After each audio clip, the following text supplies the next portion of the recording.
Bismillahirrahmanirrahim. Assalamu alaikum, ladies and gentlemen. I welcome you to this episode of our Islam Study Circle. The Quranic verse that we're going to discuss today is verse 103 and Surah number 3, which is Surah Al-Imran. It is a very famous verse. Often we come across it.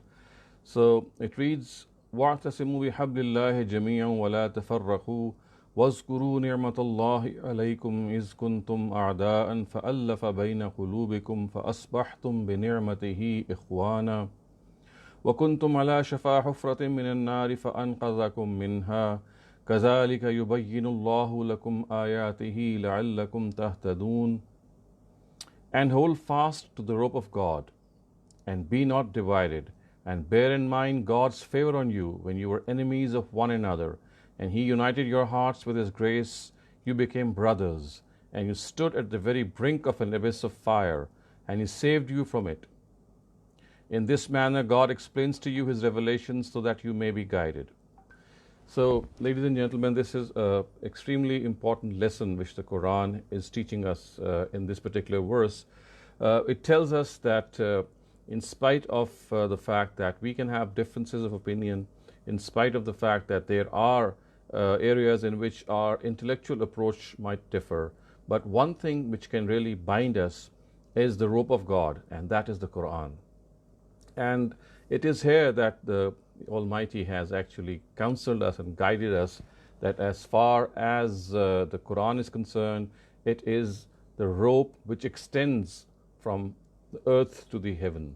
And it is like holding on to the rope of God when we try to create harmony with each other. And the reason that it is often said that why is it that the Quran is the rope of God, and why is it that by holding steadfast or by holding fast onto the rope of God we would not differ. The reason is that if we hold on to the book of God, it guides us to a singular meaning of the Quran. It has the potential to guide us to the singular meaning of the Quran. And if this internal coherence of the Quran, which we often talk about, is kept in mind, it will make us reach a definitive and a substantive interpretation of the Quran, as a result of which we would not be divided. As far as the Quran is the basis of our arguments, as far as the Quran is the basis of our intellectual and our approach vis-a-vis reasoning, then this is something which is going to bind us. It's the binding force. It's something which brings us together. And of course, the question which people would then ask is that why is it that in spite of the fact that at times we adhere to the Quran in a very religious sense, in a very, very faithful sense, and even then it seems as if that we are a people divided, and even then we feel that we are a community in which there is a lot of sectarianism. So viewers, one of the reasons for this is that a lot of the Quran and a lot of the way in which we interpret the Quran is that we generally do not interpret the Quran in its own context. And this is one of the reasons that we interpret the Quran according to a lot of extraneous sources, and those sources are not generally subservient to the words of the Quran. They are not faithful to the words of the Quran. And by not actually taking this approach, and by not actually considering the fact that the Quran itself is the primary guidance, it is something which about which itself calls us that it's Hudan lin-nas. It is a rope of God which is meant to guide mankind.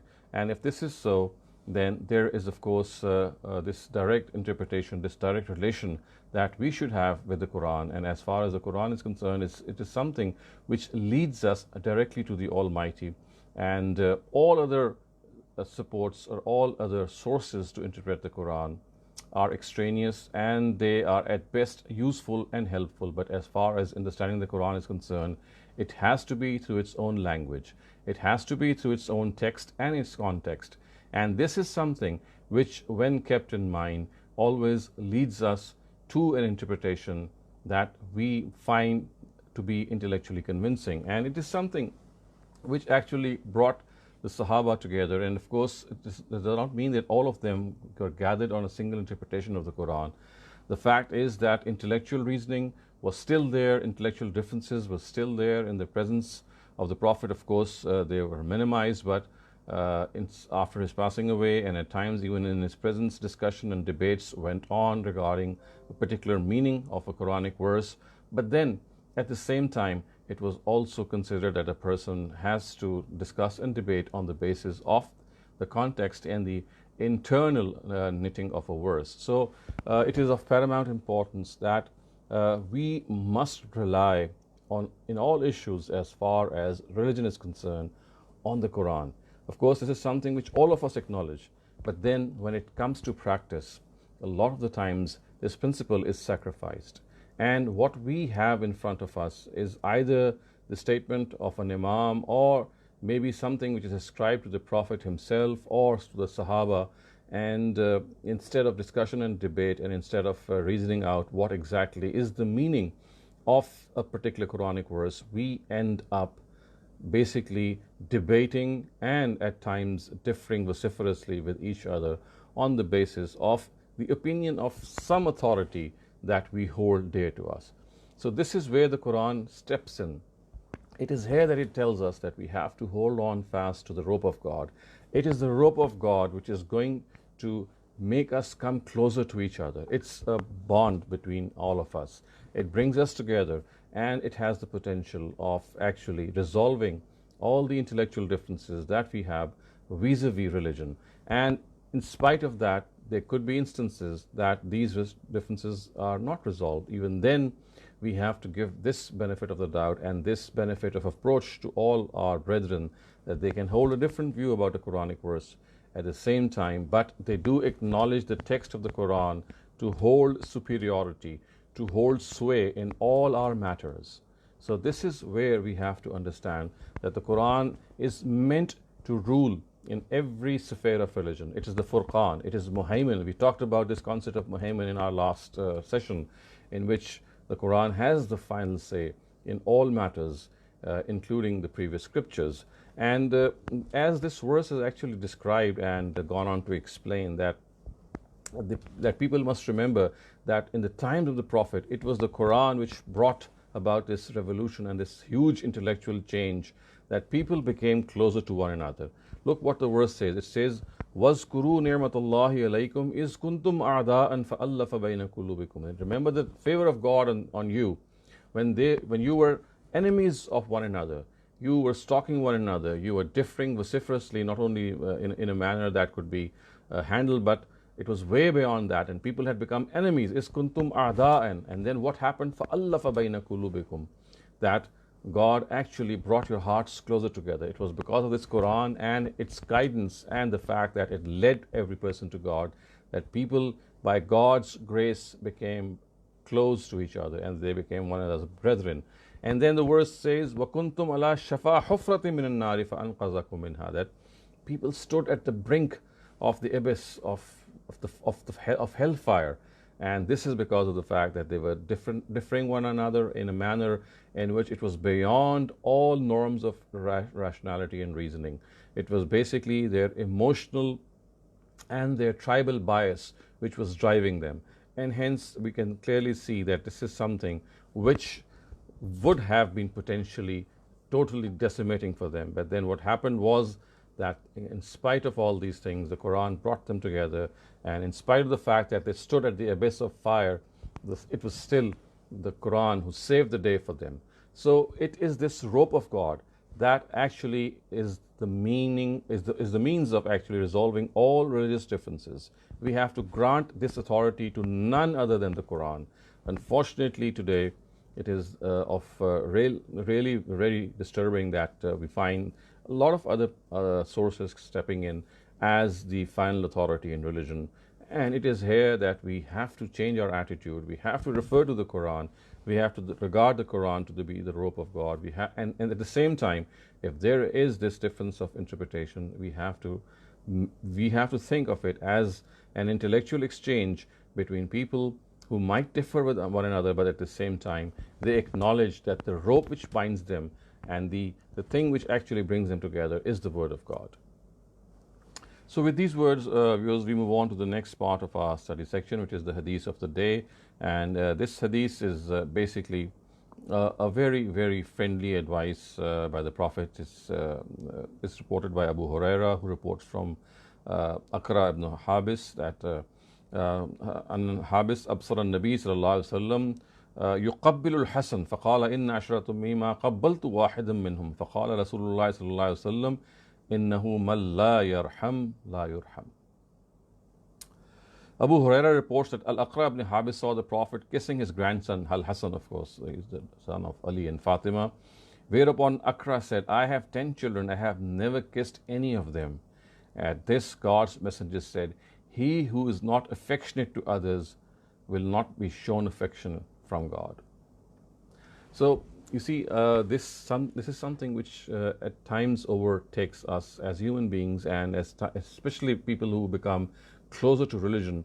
That softness, this gentleness of approach starts losing its natural ground it has in us. All of us have been born with this soft and this gentle approach.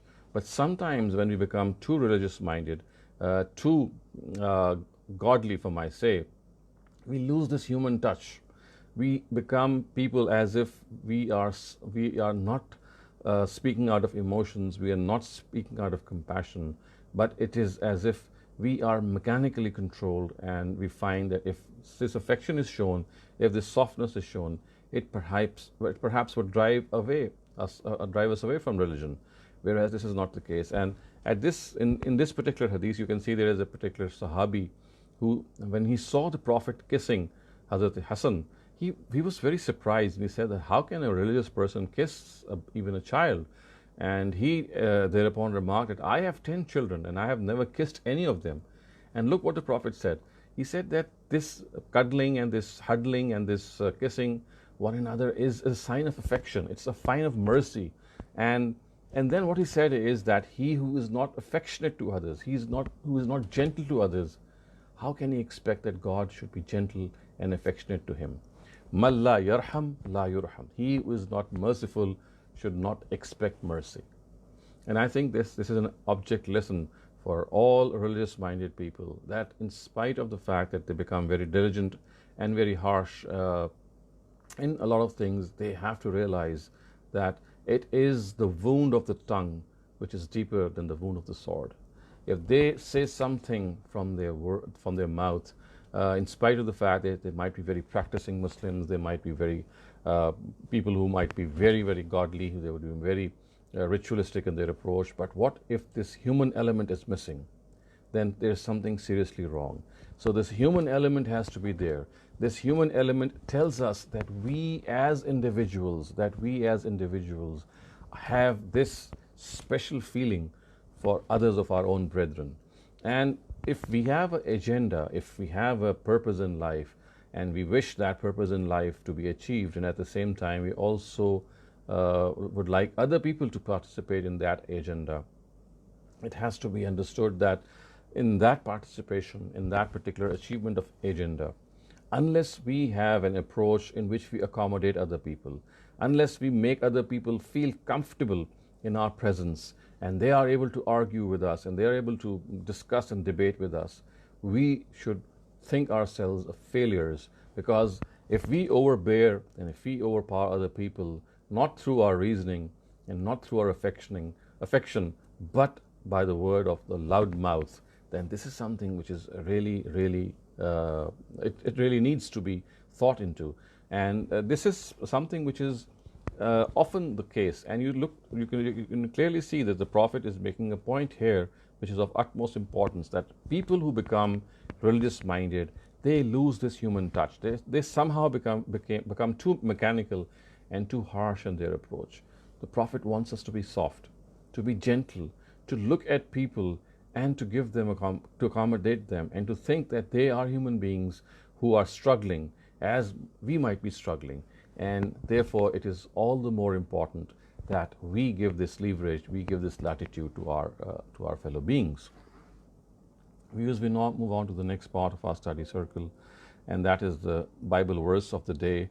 It has been selected from the book of Exodus, and this is the second book of the Pentateuch of the Torah. This is chapter number 20 and verse 12.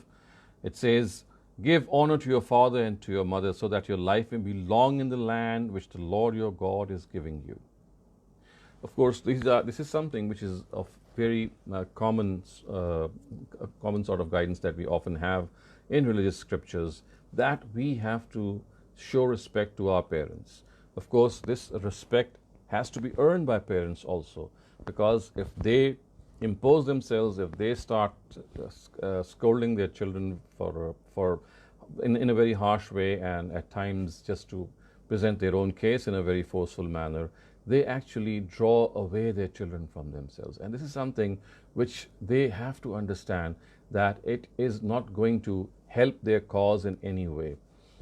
Of course, if children are being counseled that they should show respect to their parents, at the same time, I think the other part that is equally essential is that merely counseling people to respect their parents, or merely urging them to respect their parents, is not sufficient, because respect is actually commanded. It is something that you earn from your own behavior, from your own personality, in which you are able to present and put across what you think is right, but at the same time acknowledge that the other person also has a point of view.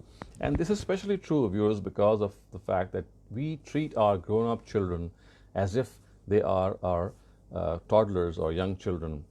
Of course, as a matter of affection is concerned, this is always right. But when we interfere in their lives, when we meddle in their lives to the extent that we start governing their lives, then this is where we start losing this respect. We have to realize that when children grow up, then when they become adults, they have their own point of view.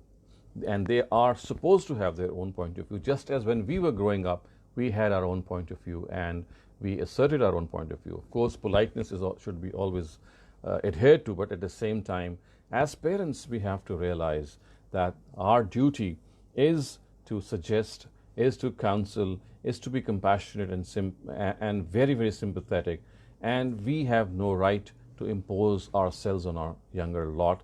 Of course, this is something which people who belong to most third world countries, including the subcontinent, are not very familiar with, because they are accustomed to governing and to actually remote controlling the lives of their children, which is something which has left a lot to be desired.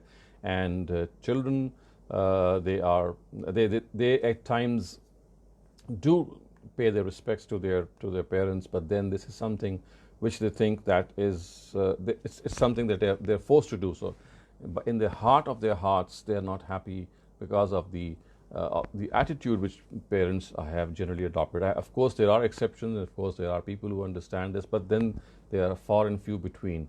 Most parents today, they don't realize that if they have to earn respect, they have to treat their children as adults. They have to treat their children in a manner that they must allow them to have their own view, their own social, political, religious, cultural view, which might be drastically different from themselves. Again, this is something which I, in my humble opinion, think is a question of human rights. We talk about human rights in a lot of affairs, and I think treating our children as adults, or rather, if I say not treating them as adults when they have grown up, is a violation of basic human rights, because as human beings, they now need to be treated at par. Of course, as parents, we do have a lot of experience. We are advanced in age. We have a lot of things that we can share. The wisdom is there. But then this has to be in a very congenial manner. This has to be in a very positive way, in a way in which they don't feel cornered. You see, as parents, we have this habit of cornering our children. We have this habit of spying on our children. We have this habit of intervening in their privacy. You see, every person has a privacy. And as parents, we seldom realize that children also have a privacy. So spying on them, checking their cell phones, or always looking out what they're doing, this is not a very, very recommended behavior at all.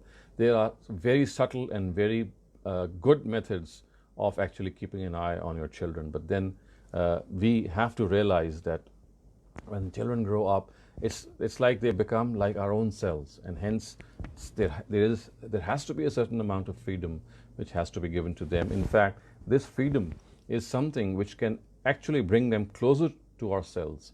Instead of driving it away, this freedom, if given in the proper way and at the proper time, it makes them even more attached to us.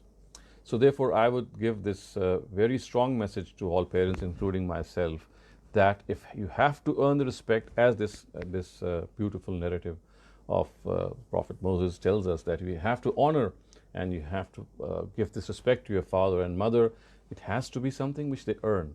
And if they don't earn this, then again, a mere sermon is not going to do it. It's not going to work at all. So with this, we go on to the next part of our study circle, and this is basically a discussion on role models and what or who should be our role models. Of course, this is something which is meant to be interactive, but given the setting that we are now working in, I would just like to present a couple of pointers in this regard, and that is that a society in which role models are people who are primarily good human beings, whether they are sportsmen, whether they belong to the fine art category, whether they are professionals, whether they are doctors, engineers, artists, authors, businessmen, parliamentarians, people belong to the various service sectors of our society. You see, all of these are our profession, but role models are people who are basically, who inspire us out of the sheer humane and humanitarian approach that they have. A person becomes big, or a person becomes inspirational not only through what he achieves in his profession or perhaps in what he is required to do, but his own stature grows when he can be regarded as a person who is a tremendous human being. And I think that if all people whom we aspire, whom we actually admire, they, in spite of being the fact that they are good in their profession, they could be excellent sportsmen, they could be excellent doctors or engineers or maybe historians or politicians, the charisma that makes a person of high stature falls well short if in their private and individual lives they are people who are not respected merely because they are good human beings. So it is here that we have to work hard. And I always remember the prayer of the Prophet Abraham when he said that, "Oh God, when I pass away, make my mention in the minds of people be such that it brings happiness to them. They really remember and cherish me when I pass away." So I do think that this is one of the goals that we have to work for, that when we pass away, we just don't pass away from this world. We might pass away from this world, but we should not pass away from the hearts of people. And it only happens when we win the hearts of people. It only happens when we acknowledge other people and we give our due respect to them, and we at the same time also think that as human beings our duty is to be sincere well-wishers. As the Prophet Muhammad ﷺ has said, ad-deen an-nasiha. So religion is nothing but wishing well for others, to always think well about others, to always be sympathetic towards others, to always be on the lookout that if there is something of a good advice that I can give my fellow brother or sister, then I should not fall short of that. So ad-deen an-nasiha, which means that religion basically in its basic approach is nothing but wishing well for others. When we say Assalamu alaikum, this is the salutation, the ceremonial salutation that we offer. And what is it? It basically is the first breaking of ice that we meet when we meet one another, that we call one another in a way that we send this peace and message of peace to one another. We start off our meeting with this message of peace. And of course, then we have to continue as good human beings, as people who really care for other people, as people who are disturbed and perturbed when there are people who are at times humiliated, who are at times not given respect, merely because they might belong to a different race or color or social cadre. So we have to realize that role models, they do affect us, they do affect our lives. But if we have to become a role model, it's not always that we have to excel in some profession. It's not always the case. Of course, if we excel in a profession or in a particular discipline of life, then this is something which stands out. But a role model is something that we can all become. in spite of not having that outstanding ability in a profession, and that is by becoming an outstanding or trying to become an outstanding human being. That is the role model that we all should aspire for. That is something that we have to really start as soon as we can. We have to set our own house in order. We have to become high achievers as human beings. And as far as humanity is concerned, it is the first religion that we have. It is the first approach that we have. It is the first connection that we have. It is the first family. And if we realize this, we do hope, inshallah, that we, as role models, even though we might not excel in some of the spheres of life that we might be working in, but then as human beings, we could become role models. As people who care for others, we can become role models for every person who is around us. So with these words, we now come to our the final session, which is the questions that you might be having. So please let me know. I'm going to unmute your mic. Yes, please go ahead. Assalamu alaikum, Dr. Shehzad. I have two questions for you. One is when the different messengers were bringing the message of Allah to the people, different prophets brought different messages to their qawm. So when the Jews went to the Prophet ﷺ and asked him to clarify something, he said, why don't you go to your Torah? Why are you coming to me? So what my question was that what does the Quran do after this? Does it improve what the Torah or the Injil said, or clarifies it, or remove some of the mistakes in these books? Because the Prophet didn't ask them to follow him, but said, go to the Quran and consult your Torah. So, let me answer this first. You see, we have to always consider and analyze the context of such questions, and in all probability, this question was actually asked regarding certain directives or certain issues regarding which the Quran was silent, or in which the Quran was yet to give an opinion. Because you see, the Quran was in the process of being revealed, and the people actually asked certain things about which the Quran was silent. So the Prophet automatically said that you have your own book, and why don't you go and ask your book what it says? Because he knew that their own book was not particularly silent on that subject. And also there were these times in which people would come and they would think that the Prophet would give them a lighter judgment, or a less or a more friendly judgment than their own book. So the Quran or the Prophet is actually urging them that till the time you profess faith in the Quran, you are required to profess faith in your own book. You see what the Quran has said. It is said that وَلَوْ أَنَّهُمْ أَقَامُوا التَّوْرَاةَ وَالْإِنْجِيلَ وَمَا أُنزِلَ إِلَيْكُم مِّن رَّبِّكُمْ لَآكُلُوا مِن فَوْقِهِمْ وَمِن تَحْتِ أَرْجُلِهِم, which means that had they upheld their own books, had they upheld the Torah and the Injil and the Quran, all the three books at the same time, the Almighty would have profoundly rewarded them, which actually tells us, and which means that believing in all the books of God is essential. And I actually did discuss this in our last session, that the Quran has the status of Muhaymin, which means it's a guardian on all previous scriptures. But till the time, of course, there was a time in which the Jews of the time of the Prophet had not yet responded to the call of the last book, and they were still in the process of either discussing or debating or questioning. So it is in that time that the Prophet is telling them that you have to consult your own book, and don't think that you would get something of a friendly answer from me in certain cases when you think that your own book is going to give you a harsh directive. So this does not mean that they were not required to profess faith in the Quran. It only means that as long as the Quran was still in their own discussion and debate, and they had not closed the door on this discussion, they were required to follow their own book. So the actually cleared up some of the mistakes which were in the Injil and the Torah, which had been distorted. Right. So, as I said, that basically the religion which was given to all prophets, as the Quran says, was always Islam. It was always the same religion.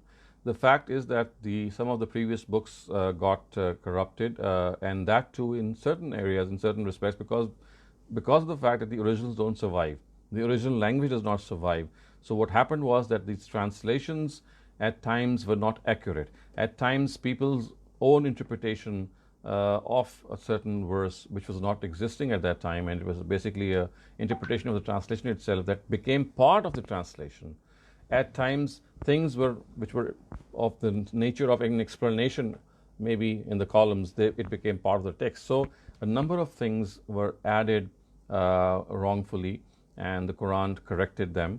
But as far as the basic message of religion is concerned, even today, the Torah and the Injil, which are found today, which were virtually the same as they were found in the time of the Prophet, still have a lot of similarity vis-a-vis the religion they teach. And the discrepancy that they have is very minor, it's very few in number, and can be easily resolved if they are read in the light of the Quran. Yeah, you mentioned it last week that there are very little differences. My second question is that Islam allows for marriages, and in Pakistan, the husband has to inform the wife.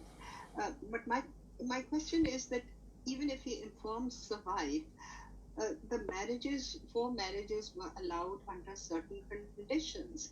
Now, a man can fancy another woman and just come and tell his wife, okay, I want to marry this woman.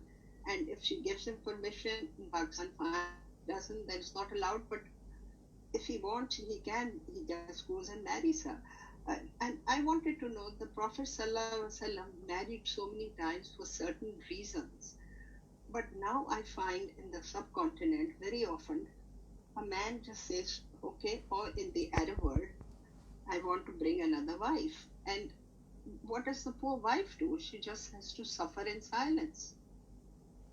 So as far as the Prophet was concerned, that's a detailed subject, and we will discuss it sometime. He was not required to maintain equality between the wives. This is the Quran itself which has told the Prophet, because of the fact that he did not marry out of his own will. He actually married more than one wife, if we go in history and in the way the Quran has actually given an elaborate treatment in Surah Ahzab to fulfill certain responsibilities of messengerhood.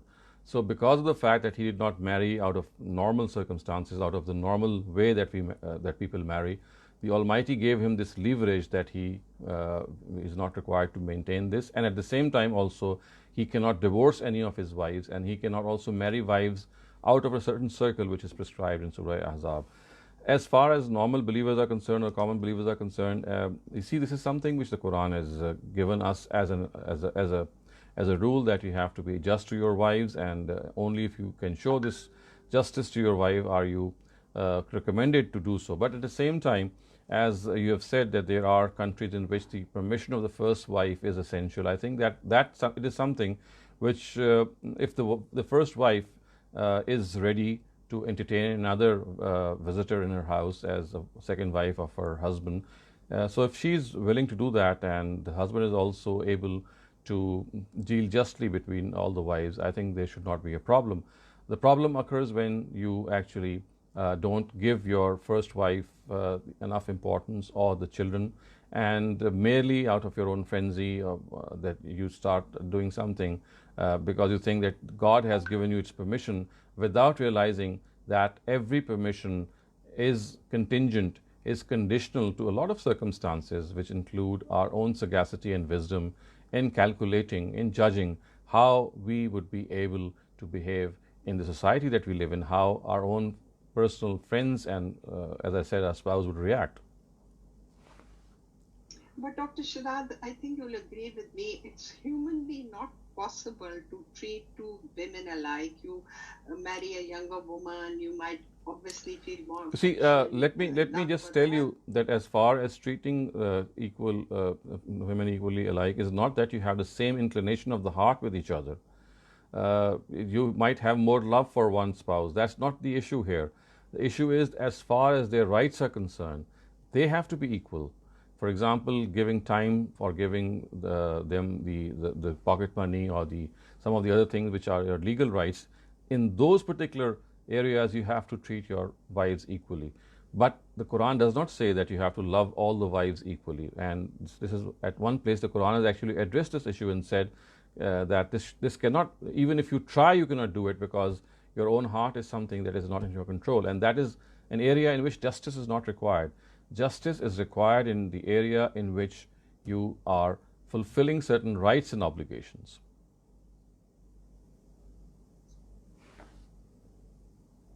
Can I ask a question, Dr. Shehzad? Yeah, please go ahead.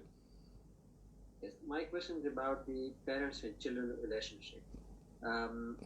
You have mentioned one verse from the Bible, and also in the Quran, the ayat فَلَا تَقُلْ لَهُمَا أُفٍّ وَلَا تَنْهَرْهُمَا. So my question, is it the respect which is required from the children, or is the element of khidmat as well? And if it's a khidmat as well, how much? And what's the evidence from Quran or Hadith about that? And then it will create another question, but I will like to listen to your answer to this, then I'll ask the second question. So you see, as far as the Quran is concerned, if you study the Quran in detail, you'll find that the matter of your parents is discussed at many places in the Quran. In fact, whenever the rights of God are mentioned, right after them, the rights of the parents are mentioned. And the common factor in all these verses is that everywhere it is said that you have to treat your parents with kindness. You have to treat them with compassion. It's not that obeying parents has been mentioned anywhere. So, of course, obeying them in matters of their own needs is something which comes naturally to us.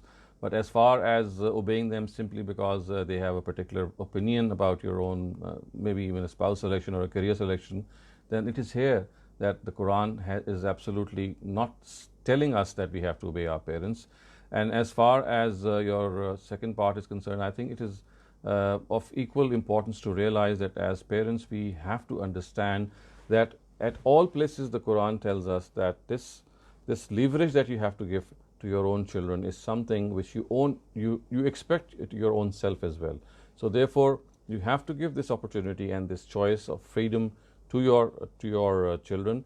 And when it says la taqullahuma uffin wa la tanharhuma, it actually means that you have to respect them. The word uffin lakuma in Arabic is actually something which tells us that you must not be rude to your parents. So rudeness, disrespect is something which the Quran has proscribed, and it is here that we have to understand. What about the khidmat? So this, of course, this comes naturally to us. When we say that you have to treat your parents with kindness, what does this mean? Kindness means that you have to be kind to them, you have to be compassionate to them, you have to work for their needs, you have to serve their needs. They could be emotional, they could be physical, they could be financial. So you see the word wabil walidaini ihsana, that treat your parents with kindness, is something which encompasses everything. So khidmat or serving them is something which comes naturally to us. After all, when we are joined in this bond of fraternity, we do realize this, and I don't think it needs any elaboration because it's such a natural thing that comes to us. Okay, the second part of this, the same scenario is when you have your parents with you and your wife, and if the financial situation is that you can only afford one house, but the wife demands that, okay, I can't stay with your parents, I want a separate home, a house, but you can't afford it. So what will the husband do? I think that this situation is something which arises after marriage. The best solution to all such things is that before marriage you have to settle affairs regarding all these rights so that there is no dispute afterwards. It is the fact that we don't make these observations before marriage that these problems arise. For example, if before marriage it is known that that a person would not be able to give a separate house, or it is known that he has to support his parents as well, and the two might have to live together, then the choice it is for the wife to make, that this is the scenario that she is going to walk into. The problem is that at this time we don't realize that these things have to be committed before marriage. It is by not realizing this that all problems arise, and after marriage we start taking all these measures when it's too late. So I think the proper solution is that these situations have to be discussed before marriage, and before anything materializes, the whole situation has to be discussed, because the right of a wife is that she should be given at least a place of her own. It should not necessarily be a separate house. It should be an area which is her own, in which she can actually act as a person who could govern the house. It could be a place within the house. It could be a kitchen within a house, maybe two kitchens, but there could be a number of things. But as I said, if all these are worked out before marriage materializes, then a lot of things can be settled before they actually arise. It is because of the fact that they are never brought into discussion. In fact, people feel ashamed. They feel shy that why should we discuss such things? And they don't realize that its benefit is much more than the harm which it might cause. As of course, that there's no harm at all. It's just a question of being a little bold and courageous and discussing these things beforehand. But if those situations do occur, and so you see, if it happens after marriage, again, as I said, there's no rule of thumb. You have to sit down and see what best can be done. I mean, you can communicate to your wife that this is a responsibility. As a person, you cannot afford two houses. You would have loved to give her a separate house, but of course, this is something that is beyond you. So I think that when things arise after marriage, then there's nothing but to try to convince and try to persuade the other person and try to present your own circumstances. That's the best that can be done. And worse come worse, if things get out of hand, then of course then we have nothing but to put other people into this area and try to resolve and reconcile the situation. And God forbid, even if that doesn't happen, then what choice do we have except to just separate from each other? So I think that we have to take things step by step. If before marriage, if these are not settled, then they have to be settled after marriage. And then after marriage, they do get unpleasant. They can get unpleasant, but the way not to make them unpleasant is to make them something which is of sort of discussion, in which you are presenting your own case in a way that you would like the other person to realize that you are always there to fulfill the needs of your spouse, but there are certain constraints which you might be trying to communicate. And viewers, I am sorry I have to break off here because I have unforeseen commitment right after this.